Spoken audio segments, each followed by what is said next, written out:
Hello and welcome back to my channel. Don't mind my dog being a freak in the background. But today I want to talk about something a little bit different than what I normally talk about on my channel. And that is antibiotics and digestion and that kind of a thing. So I was really sick a week ago. And I was sick for a while. I was sick for probably a week, I would say. But for the past 2 months, I've been sick on and off, like 1 week not sick, 1 week sick, 1 week getting better, then it just gets worse. And it's been like a complete roller coaster, ups and downs of being sick and whatnot. But I was completely bedridden just this last week. I am normally a person who holds out when I'm sick and I don't go to the doctor. I continue doing everything I normally would do when I'm sick, which I know is not good, but that's just how I've always been. Like I still would, like when I was little, I still went to school even if I felt like I was dying. So I think when this all started was a little bit less than a year ago. I had mono, and I had mono for like 4 months. My senior year of high school, like just as I was graduating, I got it. Luckily, I only had 3 classes a day, so I really only had half days, but I sometimes couldn't even make it through all 3 of those classes. Like my mono was really bad and my whole throat was swollen, and they had tested me for strep, and thank God it came back negative, so I didn't have strep. Because if you have mono and you have strep, you can't do anything for the strep, because a lot of the times if you take an antibiotic, which is what doctors prescribe for strep, you get a rash when you have mono. And lots of people say that the rash is worse than the actual mono itself. I was glad I didn't have strep and that I just had mono. But my mono took me a long time to get over. Like it was probably midsummer by the time I was completely healed, or so I thought. But I didn't do anything for my mono. At this time I was still eating dairy, which was not good for me at all. And I was staying up late and then getting up early because I would have to work. And I was going through a really stressful time in my life, and I was just not doing anything for myself to help fix my mono. So come around to it just this last week when I was sick, I went into the doctor. It was mostly my throat. Like I can handle everything else, like the fever, the body aches, whatever. But the sore throat I really could not handle because I couldn't eat anything because my throat hurt so bad, and I could barely drink water because my throat hurt so bad.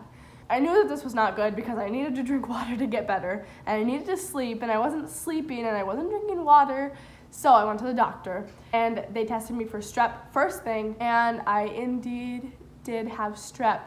But I was hesitant to take the antibiotics because I knew that I also felt the way that I did when I had mono. So I asked my doctor if I could get tested for mono too, and he was like, sure. So I went down to the lab and I got tested for mono, which is a blood test, and it takes longer than the strep test, which takes like 15 minutes. I took my antibiotics home and I waited for my mono test to come back.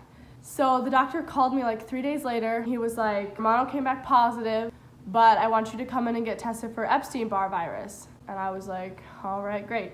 And Epstein-Barr is just another type of virus that's like mono.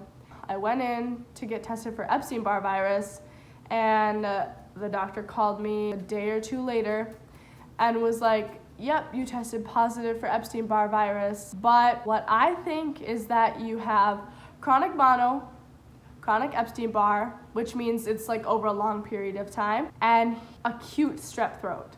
So he was like, take the antibiotics and you probably won't get a rash, but if you do, just call me or come make an appointment, come see me, whatever. And I don't remember the last time I took antibiotics, and I really didn't want to have to take the antibiotics, but I was in so much pain that I felt like that was what I needed to do in order to get my life back on track. Being sick and living on your own sucks. Like being that sick and living on your own. I've been taking the antibiotics for like 5 days now, and I just want to keep you updated, and I'm gonna let you know how the rest of this goes and how my mono journey goes and my Epstein-Barr and my strep throat. It's been pretty crazy and I've been pretty sick, but good things are coming and I'm thinking positive and it's all gonna be okay. I don't really know what else to say about this video, but stay tuned. I'm gonna fix my digestion, give you some tips along the way, and I'm hoping it'll be good. Thank you so much for watching. If you would like to follow me on Instagram, you can follow me at Plain Old Laura. That's my personal Instagram account. And at BMS by Health, which is my business Instagram account. And you can check out my website, www.bodymindspiritbyhealth.com, which is where I post recipes and blog posts. Click that like button, give me a thumbs up. I would really appreciate it. It supports my channel. And subscribe down below or above. I don't know where it is. Thank you so much for watching, and I really appreciate everyone who watches these videos, as I am not doing this for me. I am doing this as a resource for anyone out there looking for a resource like this. But I hope you enjoy, and thank you again. Have a wonderful rest of your day, and I will see you in my next video.